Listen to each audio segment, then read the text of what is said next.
Howdy, hi. It is Dear Job Sports College Basketball Picks and Predictions for Thursday, December 11th, 2025. We're looking at the best bets of the day. Let's get into the video. All right, first things first, got to recap previous day's results. Another 3-4 day, so that is not ideal. Bringing our season record to 143 wins, 111 losses. We had $12 to the giveaway fund. It is now sitting at $156. I think for the first time ever in the history of this channel, I have banned not one, but two teams, and one of them was an entire conference. So really, I've banned a lot more than two teams, but we have two new additions to the ban list. Welcome George Washington, who loses outright at home by double digits as a 21.5 point favorite. That probably won't happen again this year. And then I banned the entirety of the Ivy League. This is not a real league. I'm convinced this is a bunch of 7th graders who are secretly attending college, playing D1 basketball, just trying to get that cash money degree and then build a rocket ship. All right, I'm going to recap these games. Then we'll get on to the picks for tomorrow. First one, it was the noon game. We had the over 146.5 between Baylor and Norfolk State. This was never a doubt. Final score, Norfolk State 67, Baylor 97. That's 164 points. Baylor 53% from the field, 81% from deep. They also put up 17 free throws. So thank you for that. Then we had Purdue minus 18.5. Pretty weird game script. It looked really good at the beginning. They went out, took like a 12-point lead. Then they completely choked that lead away, had a 3-point lead at halftime, and then came out the second half on like a 24-0 run. They win the game, 85-57. They are still good, despite getting housed at home to Iowa State. Minnesota is not good, as they lose this game by 28 points. Then finally, the greasiest game of the day, UMass plus 110 on the money line. Another weird game script. UMass was winning for basically the entire game. At one point, they were up, I think, 14 points.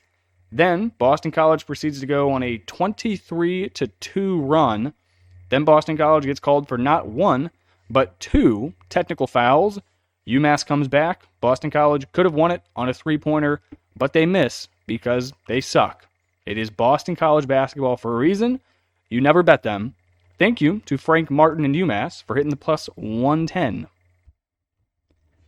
All right, now we get into the losers. We took four favorites, varying from 2.5 to 21.5. 3 out of these 4 schools lost outright. It all started with the worst team in America, Princeton, minus 2.5. What if I told you they completely dominated the rebounds in this game? Final score, Merrimack 59, Princeton 56. Princeton, 17 offensive rebounds. 17. Princeton had 11 more shot attempts and 1 more free throw attempt than Merrimack, but they lose the game at home. They shoot 30% from the field, 29% from deep. They have 5 more turnovers than Merrimack. I watched all of this game. It was disgusting. They really only had one dude who was actually playing well. It was Jackson Hickey, went for 21 points, 9 rebounds, and 5 assists. Everyone else was horrible, especially their starting forward, Jacob Huggins, who is 6'8", went 2 of 11 from the field. They were all layups. Every single one of them was a layup that he bricked. That dude's awful. I considered putting him on the banned list, but I just kept it nice and respectable, and I put the entire Ivy League, as I said I would. Every single team in this conference is awful. All the way, you got Princeton, Brown, Yale, all of them. They're disgusting. They're so bad at basketball. It hurts me. Next game, George Washington. 21.5 point home favorites to what I think is a bottom 15 school in college basketball in Delaware. They lose by double digits. Delaware 70, George Washington 58. George Washington, they win the offensive rebound battle 15-4. They win the turnover battle 12-18. They took 13 more shot attempts and 9 more free throws than Delaware. They lost the game. They shoot 29% from the field, 29% from deep, 64% from the free throw line. They simply could not hit water from a boat. Delaware shot 51% from the field, 45% from deep, 85% from the free throw line. I was like, all right, that happened. Their season's over. Next one, South Florida minus 15.5 at home against Charleston. Charleston was low-key hooping today. They scored 75. South Florida at least won the game, but they didn't come close to covering the number. 81-75, they win by 6. They shoot 41% from the field, 28% from deep. Again, they win the rebound battle and the turnover battle. They took 7 more shot attempts than Charleston. They only win the game by 6. And then finally, I kind of knew this was going to happen, taking Boston minus 7.5.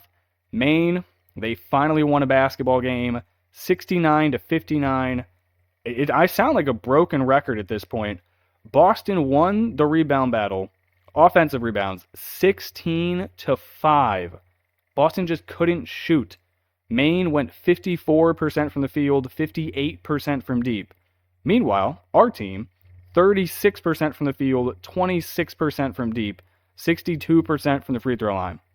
So every single team that was a home favorite that we took and lost won the rebound battle. 3 out of 4 of them won the turnover battle, and only one of them won outright. So that was brutal.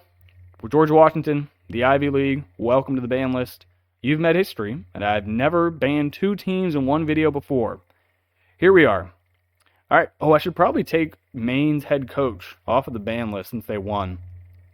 Now, we'll make them win 2 games in a row. If you can beat Canisius on Saturday, you, Chris Markwood, can come off the ban list. All right, that's a recap. Get on to the picks for tomorrow. All right, first game we got Alabama State hits the road once again, as all SWAC teams do, at Missouri. I'm going to take Missouri minus 22.5. Missouri's coming off of back-to-back losses at Notre Dame that at a neutral site against Kansas. They need to start blowing these teams out of the water. They cannot afford to not have their stats look really good. SEC's kind of gotten their ass kicked in the non-con. They need to start dressing these games up real big. Alabama State, they're on a 3-game losing streak. This is their 3rd road game in a row. I think they're about to get shelled. The Hornets, they're 3-6 on the year. Their 3 wins were against a Division II school, IU Indy, which is basically a D2 school, and then somehow they managed to beat UAB by 3 points on the road. This team likes to play quick, 45th in pace in the country, shoot it 44% from the field. They turn the ball over a lot, 13 times a game, while having a bottom 75 ranked defense. Pretty light schedule so far. This will be their 2nd toughest road game, their only other tough road game at New Mexico. All right, Missouri 8-2 on the year. Again, bounce back spot after the 2 losses. And for the most part, they've been taking care of mid-majors at home pretty well.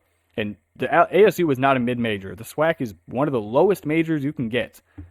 Missouri, they beat Cleveland State by 27, South Carolina State by 32, South Dakota State by 34, and then VMI by 38. I'm pretty sure I would put Alabama State near the level of VMI. This is a nice get-right spot following the 2 losses, bounce back before SEC play, blow all these teams out the water, and then get going. All right, next game we got, speaking of IU Indy, they are at home against Green Bay. This is my favorite play of the day. There is no chance that any IU Indy game should ever have an over-under set anything under 170. This team plays at the quickest pace in the country. They're at home on a losing streak. They're due to score like 90 points. Green Bay, 4-7 on the year. Both of these teams are winless in the Horizon League, 0-2 straight up. Green Bay, they score 72 points a game. They play at the 312th slowest pace. But that doesn't really matter when you're playing Green Bay or when you're playing IU Indy. They're going to force you to play quick. Important thing here, Green Bay's defense is horrible. They're ranked 310th in the country. Their previous 2 games in Horizon League play, they've given up 80 and 86 points to Robert Morris and Wright State. neither of those teams are offensively gifted. IU Indy, 3-8 on the year. They score 87 points a game, play at the fastest pace in the nation. It has been tough recently, though. In their last two games, they've scored just 55 and 78. They've had 5 days since their last loss. It was at home to Youngstown State, who is a significantly better team than Green Bay. This is a get-right spot. I think they win this game outright, but I will not bet them on the spread. I will simply take the over. Give me IU Indy winning this game 93-87. All right, next game we got UT Arlington on the road at UT Rio Grande. I'm going to take the Mavericks plus 110 on the money line. This would mean that UT Rio Grande has to win back-to-back home games. I don't think that's possible. They're not that good of a team.